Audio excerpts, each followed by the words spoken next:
महंगाई के मामले में अप्रैल में पिछले 8 साल का रिकॉर्ड टूट गया। बीते दिन जारी किए गए सरकारी आंकड़ों के मुताबिक कंज्यूमर प्राइस इंडेक्स आधारित रिटेल महंगाई दर मार्च में बढ़कर 7.79% हो गई। फ्यूल प्राइस और खाने पीने के सामान महंगे होने से महंगाई दर में जबरदस्त बढ़ोतरी हुई है।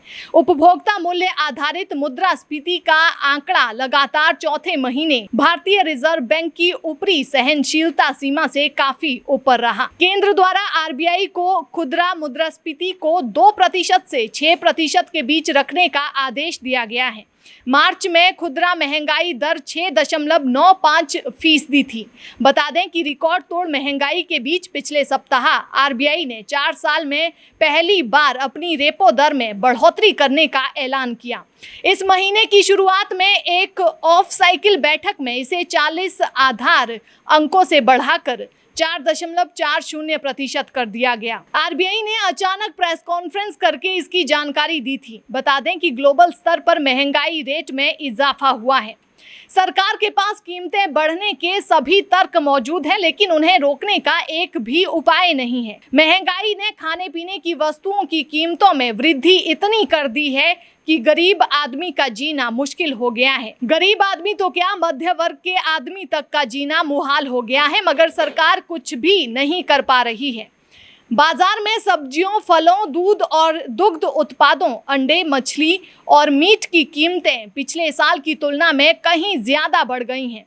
इस बार की बारिश ने फलों और प्याज की पैदावार को प्रभावित किया है, जिससे इनकी कीमतें और बढ़ सकती हैं। सरकार के पास कीमतें बढ़ने के हर तर्क मौजूद हैं, मगर उन्हें रोकने का एक भी उपाय नहीं है। केंद्र सरकार के इस दूसरे कार्यकाल को एक तरफ महंगाई का तो दूसरी तरफ भ्रष्टाचार का ग्रहण लगा हुआ है, मगर उससे उभरने का कोई बड़ा प्रयास दिखाई नहीं दे रहा। महंगाई का असर सबसे ज्यादा गरीब तबकों पर पड़ता है। सोचिए कि मात्र 20 रुपए प्रतिदिन की आय पर गुजारा करने वाले देश के 83 करोड़ लोग अपना पेट कैसे भरते होंगे।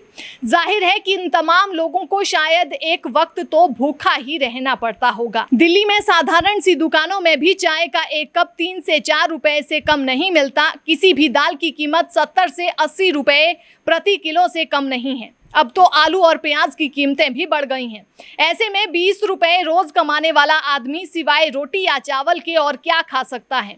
दूध, दही, पनीर, अंडे, मछली और मीट के दामों ने मध्य वर्ग के लोगों की जिंदगी भी कठिन बना दी है। जनता को इस बात से कोई मतलब नहीं होता है कि लोगों की क्रय शक्ति बढ़ने के कारण लोग ज्यादा प्रोटीन लेने लगे हैं, इसीलिए मांग की तुलना में सप्लाई कम हुई है।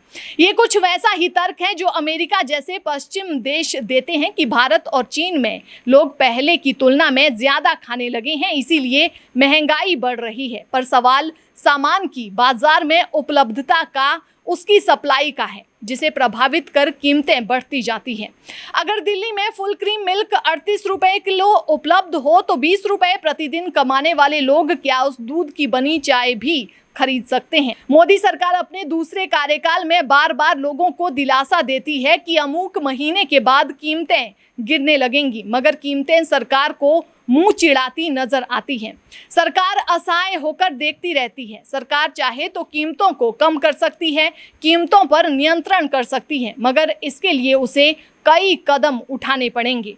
हमारे यहाँ भंडारण की पर्याप्त व्यवस्था ना होने और परिवहन व्यवस्था भी ठीक ना होने के कारण सब्जियां, फल, दूध जैसे उत्पाद ही नहीं बल्कि अनाज तक सड़ जाता है, जो एक अक्षम्य अपराध है। फिर वायदा कारोबार, आयात निर्यात में दिशाहीनता, जमाखोरी और काला बाजारी की समस्याएं भी अपनी जगह पर है। सरकार यहाँ हस्तक्षेप कर सकती है, मगर उसे गरीब की सब्जी रोटी की चिंता हो तो ही वो हस्तक्षेप करेगी। सरकार गरीब आदमी के धैर्य की परीक्षा ले रही है।